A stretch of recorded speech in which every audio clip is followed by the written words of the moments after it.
Bulletin में पहले बात करते हैं चंद्रयान 2 की, जो अभी लॉन्चिंग के लिए तैयार है।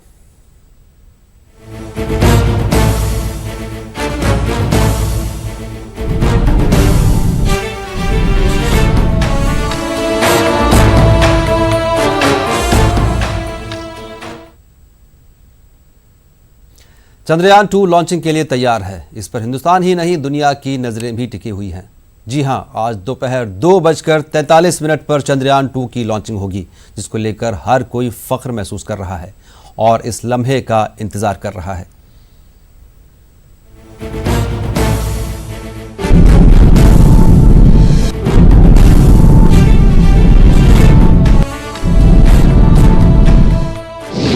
नए जोश और नई उम्मीद के साथ इसरो फिर तैयार है। इसरो ने दुरुस्त कर ली GSLV Mk3 की खामियां। क्रायोजेनिक स्टेज में रोकी गई हीलियम की लीकेज।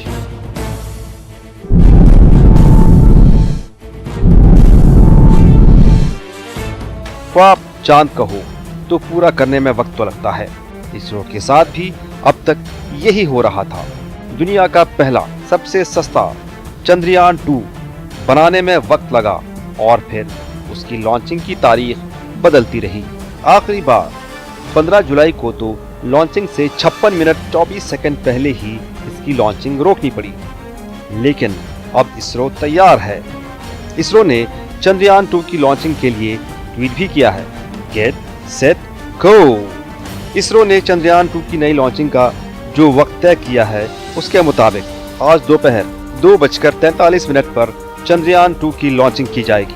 रही बात चंद्रयान 2 के लॉन्च व्हीकल GSLV Mk3 में आई खामियों की।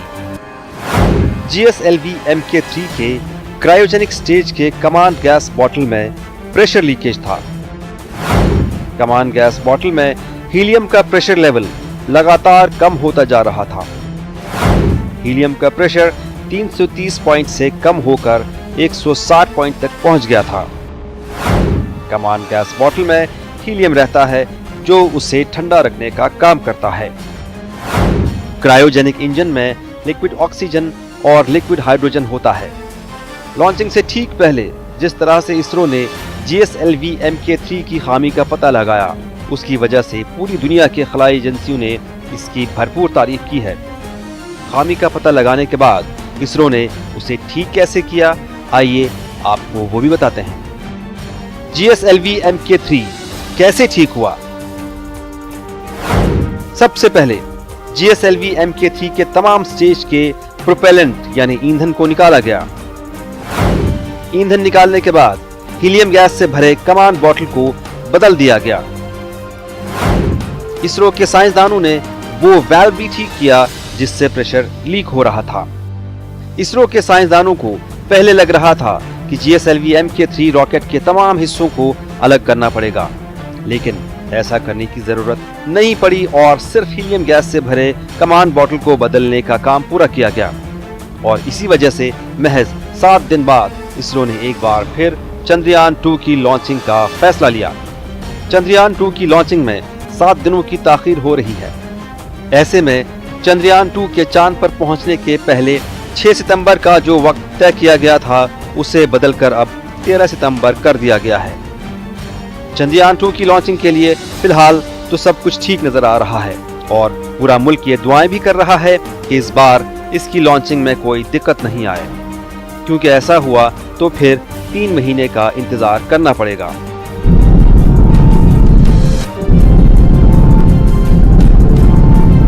Bureau report, news 18 Urdu.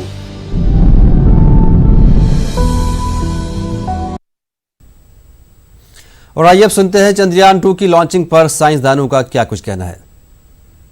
पूरा भरोसा है कि यह मिशन सक्सेसफुल होगा, हमें सफलता मिलेगी। हमें अपने वैज्ञानिकों की क्षमताओं पे पूरा भरोसा है। इन्होंने बहुत बेहतर काम किया है। पिछली बार जो एक मामूली सा एक ग्लिच लगा था कि आया है, जिसके कारण हमें इसको पोस्टपोन करना पड़ा था, अपने आप में कोई बहुत एक जटिल कोई मुश्किल नहीं थी। लेकिन क्योंकि ये एक बहुत महत्वपूर्ण मिशन है, हम इसमें कोई भी चांस नहीं ले सकते। हमें उसको पहले रेक्टिफाई करना ही पड़ेगा, आइडेंटिफाई करना पड़ेगा, और उसके बाद ही हम आगे जाएंगे। क्योंकि जो लॉन्च विंडो होती है वो केवल हमारी तैयारी के ऊपर ही निर्भर नहीं करती। इसके अतिरिक्त जो ग्रहों की पोजीशन है, चंद्रमा की पोजीशन और अर्थ की पोजीशन, क्योंकि हमें इनके गुरुत्वाकर्षण का भी लाभ लेना होता है ताकि हम मिशन को कम से कम कीमत पे सफल कर पाएं। तो इसलिए इसको जल्दी करना आवश्यक था।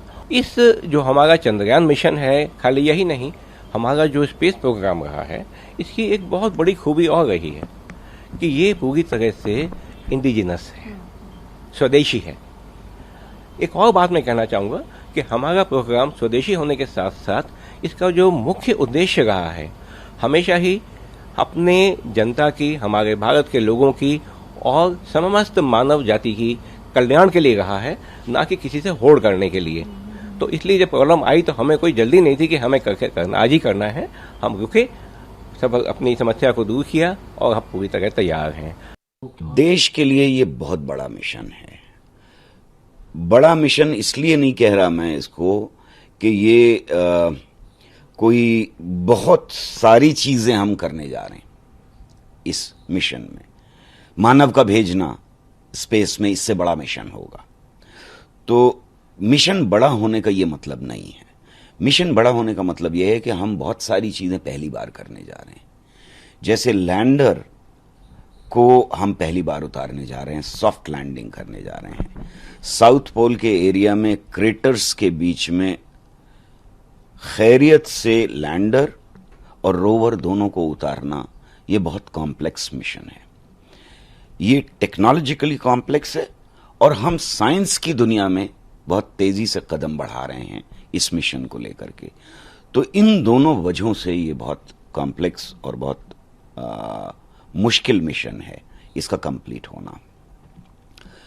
एक और चीज जो हमें एज अ नेशन समझनी चाहिए और अगली जनरेशन को समझनी चाहिए, वो ये है कि हमने टेक्नोलॉजिकल अचीवमेंट्स बहुत सारे देखे इसरो के। अब हम जब साइंटिफिक अचीवमेंट्स की तरफ बढ़ रहे हैं, यानी हम ये देख रहे हैं कि चांद के ऊपर पानी है तो कितना है, उसका वातावरण क्या है, उसके ऊपर जो किरणें आके टकराती हैं वो कैसे बिहेव करती हैं, वहाँ पर किस तरह के मिनरल्स हैं, उनकी एज क्या है, कितने हैं वो मिनरल्स, किस तरह के हैं। जब हम इस पे कदम रखते हैं तो बड़ा अचीवमेंट इसलिए होता है कि फिर बहुत सारे हमारे जो साइंटिफिक अनुसंधान हैं उनको मिल के काम करना पड़ता है।